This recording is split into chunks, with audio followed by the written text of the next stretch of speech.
დღეს მე ამ გადაცემის ავტორი ელენე კვანჭილაშვილი ვარ. კვირის მთავარი ეკონომიკური და ბიზნეს ტრენდების შეჯამებით გვისმენთ ჩვენი პარტნიორი რადიოების თბილისის ერეთის და ციტრუსის პირდაპირ ეთერშიც.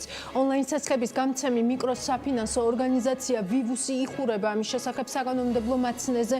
კომპანიის ლიკვიდაციის პროცესის შესახებ გამოქვეყნებული ჩანაწერიდან ხდება ცნობილი. ეროვნული ბანკის ვიცე-პრეზიდენტის განკარგულების შესაბამისად ძალა დაკარგულად გამოცხადდება სარეგისტრაციო ჩანაწერი, რომლითაც ვივუს ანუ For Finance მიკროსაფინანსო სტატუსი მიენიჭა. ლატვიაში რეგისტრირებული ჯგუფი For Finance საქართველოს ბაზარზე 2013 წელს შემოვიდა და მალევე ონლაინ სესხების ბაზარზე ერთ-ერთი მოწინავე პოზიცია დაიკავა. კომპანია თავდაპირველად სხვა ონლაინ სესხების პროვაიდერების მსგავსად შპს სტატუსით საქმიანობდა. 2016 წლის 29 დეკემბერს კი მიკროსაფინანსო ორგანიზაციის სტატუსი მიიღო.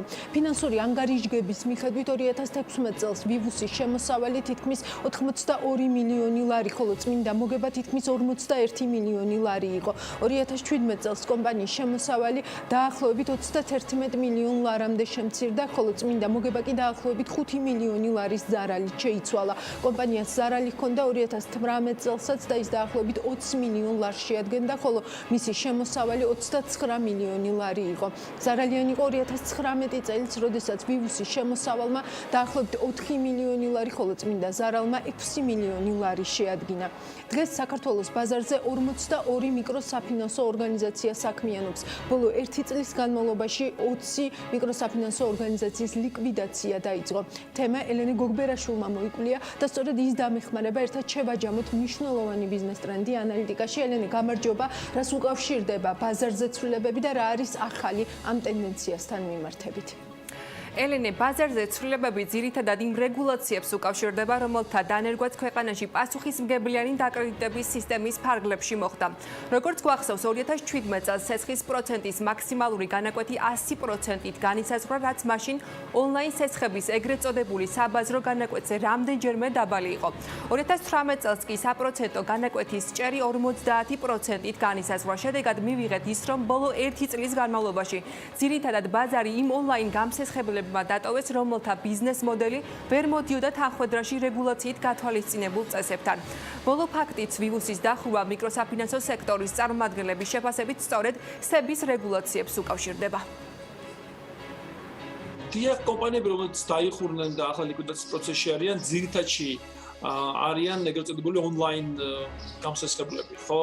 რომელთა ბიზნეს მოდელი პრინციპში აიგრძალა და რამოდენიმე მხრიდან მოხდა მათი ასე ვთქვათ განდევნა ბაზრიდან. ერთი რომ შემცირდა მკვეთრად მაქსიმალური ეფექტური სესხის განაკვეთის ზღვარი, გარდა ამისა დაწესდა კონკრეტული ასე ვთქვათ წესები, რომელთა შესრულება პრინციპში იმ მოდელში შეუძლებელი იყო.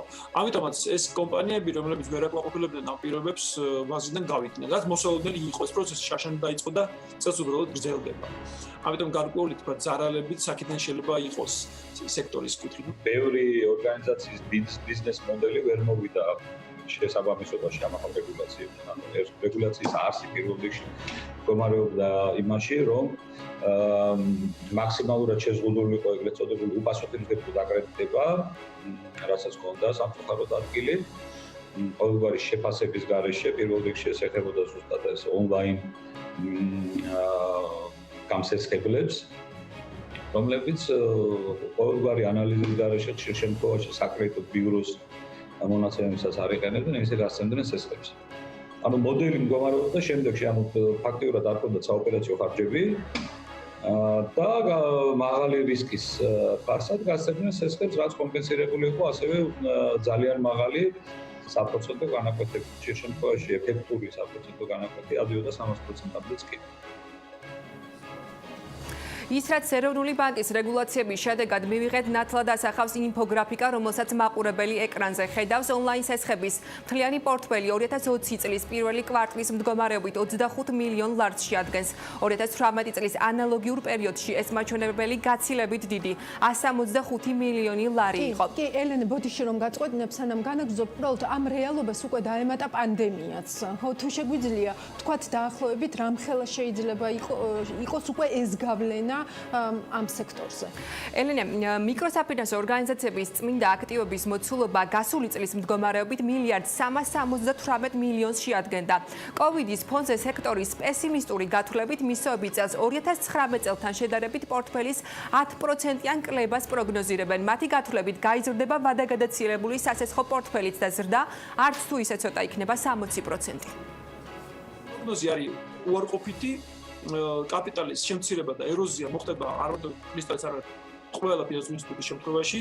ჩვეულებრივ საბაზისო სცენარებში ჩვენ ვფიქრობთ 10%-იანი კლება იქნება. თუ სიტუაცია იქნება უკეთესი და არ გვექნა შემდეგი ტალღები, შეიძლება 5%-იანი კლებაც ეს თქვა კლებითაც მოჩეს ეს ყველაფერი. თუმცა თუ გავრთულდა სიტუაცია, არ გამორჩევთ რომ უფრო მძიმედ შემცირდეს. პორტფელი მცირდება, ვადაგადაცილებები შემიძლია ესეთ გითხრათ თუ გაინტერესებთ, ჩვენი პროგნოზით დაახლოებით 60%-ით გაიზრდება, შეიძლება მეტითაც კი. ანუ ის კომპანიები, რომელსაც თქვათ გარკვეული დონის უმოქმედო სესხები, სამჯერ გაიზრდება ჩვენი აზრით. ან მეტი ან ნაკლები. და რა თქმა უნდა, ეს არის სწორედ ის დიდი ხარჯი, რომელიც აწვება კომპანიის მომგებიანობას, იმიტომ რომ აი ამ გაზრდილ მოქმედო ვალებს სჭირდება რეზერვების შექმნა. რაც შეეხება დღეს არსებულ მიკროსაფინანსო ბაზარს 2020 წლის პირველი კვარტლის მდგომარეობით აქტივობის ზომის თვალსაზრისით უმსხვილესი მიკროსაფინანსო ორგანიზაცია კრისტალია, რომლის აქტივობიც 411 მილიონ ლარს, მთლიანი სასესხო პორტფელი კი 300 მილიონ ლარს საჭარბებს. ბაზრის მეორე უმსხვილესი მოთამაშე რიკო ექსპრესია, ჯამურად სფეროს აქტივები პირველი კვარტლისთვის 1,45 მილიონ ლარს შეადგენს. კი ბატონო და ეს ინფორმაცია უფრო დეტალურად Forbes Georgia's გამოცემაში ჩვენი რეიტინგის სახით შეუძლია რომ გაეცნოს ჩვენს მაყურებელს. ელენე გოგბერაშვილთან ერთად შევხედეთ მიკროსაფინანსო ბაზრის ტენდენციას. მადლობა მას ძალიან დეტალური ჩართულობისთვის. საბანკო ასოციაციის ხელმძღვანელი ალექსანდრე ძნელაძე შემომიერდება ახლა პირდაპირ ეთერში.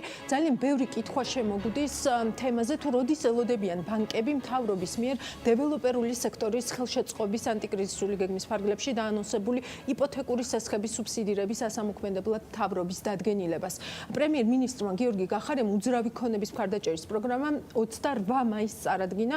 იპოთეკების სუბსიდირების პროგრამის ბიუჯეტი 70 მილიონი ლარი იქნება და მის ფარგლებში სასხების თანა დაფინანსება 5 წელი გაგრძელდება. თუ იცის ამაზე მეტი უკვე ალექსანდრე ძნელაძემ ამას გავარკვევთ ახლა ანალიტიკაში. მოგესალმებით ბატონო ალექსანდრე და ძალიან დიდი მადლობა თქვენი დროისთვის. რა შეგვიძლია უთხრათ ახალი ამ ეტაპზე ჩვენს მაყურებელს? მოგესალმებით, მივესალმები მაყურებლებს. უპირველეს ყოვლისა მინდა ვთქვა, რომ დადგენილება პრინციპში მზად არის უკვე და მიმდინარეობს კორექტირებების შეტანა, როგორც ვიცი, მომავალი კვირის დასაწყისში უკვე იქნება ხელმოწერილი დადგენილება გამოცემული. უბრალოდ ვადებში ცოტა ისეთი მოლოდინები რო არ შევქნათ, რომ ხვალე ამუშავდება ეს პროექტი, მნიშვნელოვანია რომ მომხმარებელმა იცოდეს, რომ დადგენილების გამოცემის მერე კონტრაქტები იქნება გასაფორმებელი და პროდუქტები იქნება, ესე ვთქვათ, შესაკრავი კომერციულ ბანკებში, ანუ დაახლოებით 2-3 კვირიანი პერიოდი მაინც ველოდება, რომ ამუშავდეს აღნიშნული პროექტი. აქტიურად მიმდინარეობს მუშაობა ეკონომიკის სამინისტროსთან, თავრობასთან და აწარმოებს საქართველოსთან. ჩვენ მაქსიმალურად ხელს უწყობთ პროცესს, რომ რაც შეიძლება მალე და დროულად მოხდეს აღნიშნული პროექტის ამუშავება. ან მაქსიმალურად ვცდილობთ, რომ ტექნიკურმა ხარვეზებმა ან რაღაცა გადავადებებმა არ იმოქმედოს ამ პროცესზე, იმიტომ რომ ყველას მოლოდინი ძალიან მაღალი არის და მნიშვნელოვანია, რომ რაც შეიძლება მალე ამუშავდეს აღნიშნული პროექტი. ნამდვილად ეს ჩვენი მაყურებლის აქტივობაზეც იგრძნობა. ბატონო ალექსანდრე, თუ არის რაიმე ტიპის საკამათო საკითხები ამ დებულებასთან დაკავშირებით, თუ რა მიმართულებით მიდის აი ეს სამუშაო პროცესი, რომელზეც თქვენ საუბრობთ?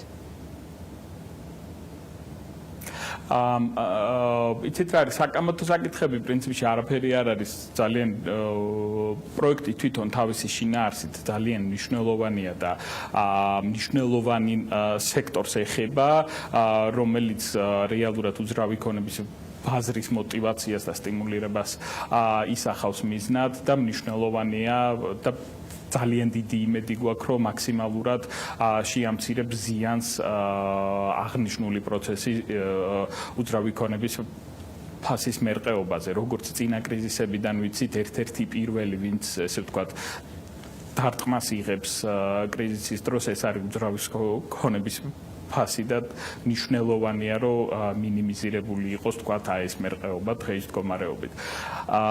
როგორც იცით, პროექტის ის დეტალები ყველამ უკვე ძალიან კარგად იცის რა მიმართულებით მიდის, ანუ პირველადი ფაზრის იპოთეკურ სესხებს ეხება, როგორც საკრედიტო საგარანტიო სქემა, ასევე 4%-იანი სუბსიდირება. ოღონდ ეს არის მხოლოდ 200,000 ლარამდე ლარში გაცემულ იპოთეკებზე. და აი რა გაზომვად მაჩვენებლებს უნდა მივაქციოთ უკვე მომავალში? ყურადღება რით უნდა გავზომოთ, ესე ვთქვათ, ჩვენი გადასახადებით სუბსიდირებულმა სესხებმა რა სიკეთე უნდა შექმნას იმისთვის, რომ ეს მერე ჩვენვე დაგვიბრუნდეს მათაც, ვინც დაუშვათ ამ იპოთეკით არის სარგებლებს და ახალაშენებულ ბინას არ შეიძენს. იცით რა არის, ანუ ყველაზე ესე ვთქვათ, უძრავი ქონების ფასზე უპირველეს ყოვლისა მოქმედებს პირველადი ბაზრის მიერ მიწოდებული ფასები, ანუ სადაც ყველაზე ესე ვთქვათ დიდი მიწოდება არის, ანუ დეველოპერების მიერ მიწოდებული, ანუ გამოტანილი გასაყიდად ფინები. ანუ თუ ეს ბაზარი მეტნაკლებად აიღებს იმ დარტყმას, მოკლევადიანი იქნება თუ საშუალოვადიანი დარტყმა, ვთქვათ, რომ მოთხოვნის შემცირების გამო არ მოუწევს, ვთქვათ, დეველოპერს, რომ მნიშვნელოვნად შეემციროს ღირებულებები, არ შემცირდება, ან მცირედით შემცირდება უძრავი ქონების ფასი და რომ წარმოიდგინოთ, ანუ ყველა ის ადამიანი ამ პროცესით იხეირებს, ვისაც უძრავი ქონება აქვს. მეორე საკითხი არის, რომ საქართველოში როგორც იცით, უძრავი ქონებას არამხოლოდ ესე ვთქვათ, სარგებლის მოტანის, ანუ გაქირავებით სარგებლის მოტანის, ან გამოყენებით სარგებლის მოტანის იდეა აქვს უძრავი ქონების ყიდვას, არამედ მას საინვესტიციო და ყიდულობენ, რადგან როგორც იცით, ზრდის ტენდენცია ქონდა მუდმივად უძრავი ქონების ფასს საქართველოში და აქედან გამომდინარე, თუ ეს ზიანი იქნება მინიმიზირებული და ამით შევძლებთ, რომ ვთქვათ, მინიმიზირება მოვახდინოთ ამ ზიანის, ხელოვნურად ვიჭერთ ახლა ბატონო ალექსანდრე, ამაზე მინდა თქვენი პასუხი. ხელოვნურად არ ვიჭერთ, ანუ მოთხოვნა დიახ, გეტყვით. ხელოვნურად ფასს ვერ დავიჭერთ ვერც ერთ შემთხვევაში, იქიდან გამომდინარე, აქ ვსაუბრობთ, რომ მოთხოვნას ვზრდით, მოთხოვნას ვასტიმულირებთ. ანუ ადამიანები, რომლებმაც შეიძლება კრიზისის გამო თავი შეიკავონ უძრავი ქონების შეძენიდან დღეს, მათ ვასტიმულირებთ და ვეუბნებით, რომ ის ადამიანები, რომლებმაც შეიძლება თქვა, რომ მოდი გადაიაროს კორონამ და მერე ვიყიდებინას, დღეს ამ პროცესის გამო შეიძლება წლის ბოლომდე გადაწყვიტოს ბინის შეძენა. აი ამაზეა საუბარი. კი ბატონო, თუმცა მანდ ერთი მომენტია, რომ მათ ხარჯზეც ფასი შესამცირებელია, შემცირდება მაინც. იპოთეკური სესხი აქვს უკვე და იმას ფარავს, ხო? ამიტომ ეს სამართლობის მომენტი, ესე ვთქვათ, ამ შემთხვევაში რჩება, თუმცა ეს სულ სხვა თემაა და ამაზე ახლა არ ვიკამათოთ. ძალიან დიდი მადლობა, რომ იყავით ჩვენთან ერთად. არა, მე ვერ ვიკამათებ, როგორც იცით, კომერციული ბანკების. კი ბატონო, ამიტომაც ჩემს რეპლიკად კი ბატონო, მეც მხოლოდ ამიტომ დავტოვე ეს ჩემს რეპლიკად. ძალიან დიდი მადლობა ბატონო ალექსანდრე ძნელაძე, საბანკო ასოციაციის პრეზიდენტი გსტუმრობდა ანალიტიკაში, სპეციალურად მაყურებლის მოთხოვნის შესაბამისად, სხვათა შორის, ამიტომ მადლობა მას კიდევ ერთხელ. ჩვენ კი გავაგრძელოთ ამ კვირის მთავარი ეკონომიკური რიცხვი 41.7%-ია. ზუსტად ასე შემცირდა პირდაპირ უცხოური ინვესტიციების მოცულობა პირველ კვარტალში. ევროპული ბიზნეს ასოციაციის ხელმძღვანელმა ჯონ ბრეკეველტმა უპასუხა ანალიტიკას კითხვებს. ჩემი პირველი კითხვა ცხადია შეეხებოდა პირდაპირ უცხოური ინვესტიციების კლებას 41.7% პირველ კვარტალში, რასაც მთავრობა პანდემიის გავლენით ხსნის. ჩვენ ვკითხეთ ჯონ ბრეკეველტს, რას ფიქრობს ის ამ თემაზე.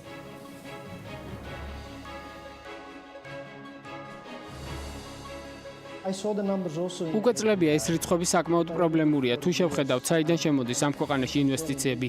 ეს არის პანამა, ლუქსემბურგი, ირლანდია, ნიდერლანდები. ესენი არ არიან რეალური ინვესტორები, რომლებიც საქართველოში საქმიანობენ ან პროდუქციას აწარმოებენ. ეს არის ბენკინგი, ეს იყო BP და ეს პროექტი უკვე დასრულებულია. და დღეს უკვე ძალიან ნათლად ხედავთ რიცხვებში, რომ საქმე უკვე ის კი არ არის, საიდან შემოდის მეტი ინვესტიცია ან ნაკლები. საქართველო პირდაპირ უცხოური ინვესტიციების დეფიციტს განიცდის.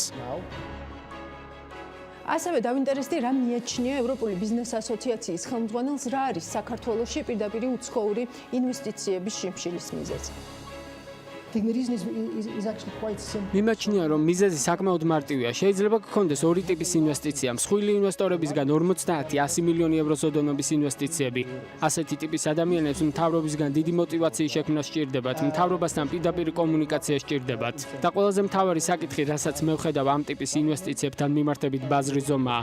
საქართველოს ეკონომიკა არ არის საკმარისი. მეტიც რეგიონის ეკონომიკაც კი არ არის საკმარისი ასეთი დიდი კომპანიებისთვის, როდესაც ასეთი კომპანიები ინვესტირების გადაწყვეტილებას იღებენ, მათ მყისიერად სჭირდებათ ბაზარი, რაც დღეს შეუძლებელია. მე უფრო მეტ ყურადღებას მივაქცევდი მცირე და საშუალო ბიზნეს სეგმენტის ბაზარს, რომელსაც საქართველოში გაცილებით მეტი შესაძლებლობა და პოტენციალი აქვს. დიახ, ეს შედარებით მცირე ზომის ინვესტიციებია, მაგრამ მეტი ინვესტიციის მოზიდვაა შესაძლებელი. ვიტყვი, რომ DCFTA შესაძლებლობებს საქართველოს ჯერ ბოლომდე ვერ იყენებს, მაგრამ თვითონ ამ ხელშეკრულების არსებობა უპირატესობაა. საქართველოს აქვს მსგავსი შეთანხმება ჩინეთთანაც. ევროკავშირის რიცხვსაც მოგიყვანთ, საქართველოს მთელ აღმოსავლეთ პარტნიორობის ქვეყნებს შორის ყველაზე დიდი მხარდაჭერის 500 მილიონი ევროს ბენეფიციარია იმისთვის, რომ ქვეყანა და მისი ეკონომიკა განვითარდეს. ახლა მთავარი ამ შესაძლებლობების გამოყენება. ამ კონტექსტში საინტერესოა ორი მომენტი. პირველი, ევროპული ბიზნეს ასოციაციის ამ ანალიზის ფონზე რამდენად რეალისტური ჩანს მთავრობის განახლებული საინვესტიციო ხედვა, რომლის მიხედვითაც საქართველოში მსხვილი კომპანიების შემოყვანა, მათ შორის ჩინეთიდან მათი გადმოყვანაც იგულისხმება. ჯონ ბრეკევოლდს შევახსენეთ, ასევე Forbes-ის კვირასთან ეკონომიკის მინისტრის ინტერვიუს ის ნაწილიც, სადაც ნათია თურნავა 400 მსხვილ კომპანიასთან მუშაობის დაწყებასაც ახსენებს.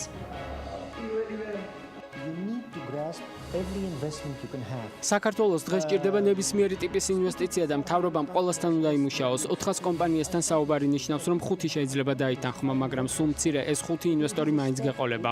ეს კიბეზე ასვლას გავს. ვერ ვიტყვი, რომ ხვალ მინდა 400 ახალი ინვესტორი, ერთი უნდა შემოიყვანო და შემდეგ უნდა გაიზარდოს მათი რაოდენობა. აქ მინდა ხაზი გავუსვა, რომ საქართველოს ჭირდება საკუთარი ნიშა. აღმოსავლეთ ევროპის ქვეყნებს რომ შევხედოთ, ჩეხეთში მაგალითად ავტომობილების ინდუსტრია მოიტანა ასეთი ნიშა. ლოგისტიკა იქნება ეს სოფლის მეურნეობა თუ სხვა პრიორიტეტი საქართველოს ყველგან ასეთი ნიშა უნდა იპოვოს. დიახ, ტურიზმი დღეს ნიშაა უდავოდ, მაგრამ არ არის აუცილებელი ქვეყანა მხოლოდ ამით შემოიფარგლოს. მეორე მომენტი ლოგიკურია, ვიფიქროთ, რომ რადგან ევროპული ბიზნეს ასოციაციის ხელმძღვანელი ასეთ გამორჩეულ აქცენტს აკეთებს მცირე და საშუალო ბიზნესის განვითარებაზე, მას უკვე აქვს იდენტიფიცირებული ის წინაღობები, რაც ამგვარ განვითარებას დღეს ხელს უშლის. რა არის ასეთი გამოწვევები ამ სეგმენტისთვის? ამ კითხვაზე ჯონ ბრეკევოლდისგან ასეთი პასუხი მივიღეთ. There are issues for SMEs. გამოწვევები არსებობს. ეს გამოწვევები არ არის ახალი, ამის მიზეზი არც კოვიდია, უკვე ძალიან დიდი ხანია. ჩვენ ამ გამოწვევებზე ღიად ვსაუბრობთ, მაგალითად, სატენდერო სტანდარტები, რომლებიც მხოლოდ ფასზე აკეთებს აქცენტს და უგულებელყოფს ხარისხს. არადა საქართველოს დღეს უკვე არის იმ ეტაპზე, რომ ევროკავშირის სტანდარტებს პასუხობდეს. მეორე გამოწვევა სასამართლო სისტემაა. ევროპული ბიზნეს ასოციაცია უკვე 2 წელი აქტიურად მუშაობს. მედიაციისა და არბიტრაჟისთვის სპეციალური სამსახურიც გამოყავით. მეტი ინფორმაციაა საჭირო იმაზე, რომ ბიზნეს დავის შემთხვევაში შესაძლებელია მედიაციის სერვისის გამოყენება. არ გვჭირდება სასამართლოში სირბილი და ძალიან დიდხანს მათ მიერ გადაწყვეტილების მიღების ლოდინი. მით უმეტეს, რომ მოსამართლეთა დიდ რაოდენობას უბრალოდ არ ესმის ბიზნესის წარმოების ლოგიკა. მესამე გამოწვევაა საგადასახადო დავები. ევროპულმა ბიზნეს ასოციაციამ სარეკომენდაციო ხასიათის წინადადებებიც მოამზადეთ საგადასახადო საკითხებთან დაკავშირებით. ვფიქრობ, მთავრობა მეტი და სწრაფად უნდა იმუშაოს ამ მიმართულებით. ამ პრობლემების გადაჭრა ძალიან მარტივად შეიძლება, თუ კი საგადასახადო რეფორმირების პროცესში ბიზნესიც იქნება ჩართული. უკვე წლებია ვამბობთ, რომ საქართველოს აკლია კარგი ეკონომიკური რეფორმები. ეს დანაკლისი თავს იჩენს განსაკუთრებით საბაჟოს შემთხვევაში მუნიციპალიტეტის დონეზე. როდესაც ინვესტორი შემოდის ქვეყანაში და თავისი პირველი პროდუქცია შემოაქვს და ხედავს, როგორ მუშაობს საბაჟო, ეს მისთვის მისაღები არ არის. მიმაჩნია, რომ მთელი საბაჟო უნდა დაიშალოს და სისტემა საერთოდ ნულიდან დაეწყოს, იმიტომ რომ ყველა ხედავს, რომ დღეს ის არ ფუნქციონირებს. მუნიციპალური სერვისების დონეზეც იგივე ხდება. იცით, რამხელა დრო სჭირდება იმას, რომ ბიზნესმა მშენებლობის ნებართვა აიღოს. ეს უკვე აღარ არის მთავრობა, მერი ან სხვა სერვისები, რომლებიც გეხმარება პირიქით, ტვირთს გადებს და ეს უნდა შეიცვალოს. ინტერვიუს სხვა საინტერესო აქცენტებს ნახავთ უკვე ჩვენს კოლაჟში. გვიან გამით არ უნდა გამოგრჩეთ ეს კოლაჟი, მე პარასკევამდე გემშვიდობებით დროებით.